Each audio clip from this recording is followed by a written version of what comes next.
கர்த்தருடைய நாமம் மகிமைப்படுவதாக. நான் உங்கள் சகோதரி மெஸ்ஸி தவராஜ். கர்த்தர் இன்றைக்கு நமக்கு தருகிற வசனம் சங்கீதம் 132:18. அவன் சத்துருக்களுக்கு வெட்கத்தை ஒடுத்துவேன், அவன் மீதிலோ அவன் கிரீடம் பூக்கும் என்று சொல்லி கர்த்தர் வாக்களிக்கிறார்.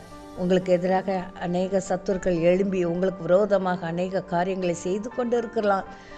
அது நிமித்தம் மனம் உடைக்கப்பட்டவர்களாக நீங்கள் அழுது கொண்டு இருக்கலாம். கர்த்தர் உங்களுக்கு வாக்கருளுகிறார்.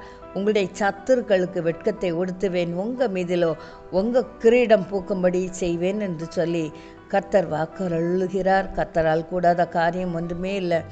எத்தனை பேர் உங்களை அசிங்கப்படுத்தினாங்களோ அந்த இடத்துல கர்த்தர் உங்களுக்கு ஒரு மகிமையை தர காத்திருக்கிறார். கர்த்தர் பெரியவர்.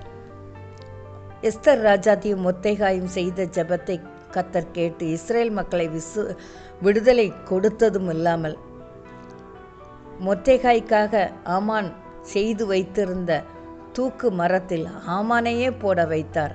அது மட்டுமல்லாமல் ஆமானுடைய உயர் பதவியை மொர்தெகாய்க்கு வாங்கி கொடுத்த தேவன் இன்றைக்கு உங்கள் வாழ்க்கையில் ஒரு அற்புதத்தை செய்யும்படியாய் வந்து நிற்கிறார். எந்த இடத்துல சத்துருக்களின் நிமித்தம் கூனி குறுகி நிற்கிறீங்களோ அங்கே உங்களை மகிமைப்படுத்தும்படியாய் கர்த்தர் கடந்து வந்திருக்கிறார். கர்த்தரால் கூடாத காரியம் ஒன்று மேலே ஒரு தனியார் கம்பெனியில் அதன் உரிமையாளர் கண்களில்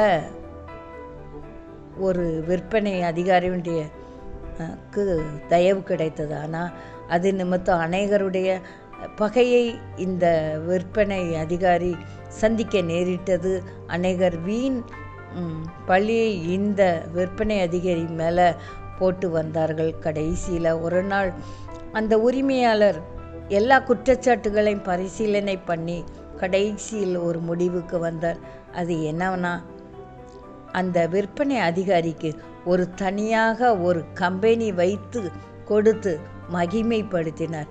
இன்றைக்கு உங்கள் வாழ்க்கையில் எத்தனை சத்துருக்கள் எழும்பி இருந்தாலும் அவங்களுக்கு விரோதமாக கர்த்தர் எழும்பி நின்று உங்களுக்கு ஒரு கிரீடத்தை தருவது மட்டுமில்லாமல் அவர்களுக்கு வெட்கத்தை தரும்படியாய் கர்த்தர் கடந்து வந்திருக்கிறார்.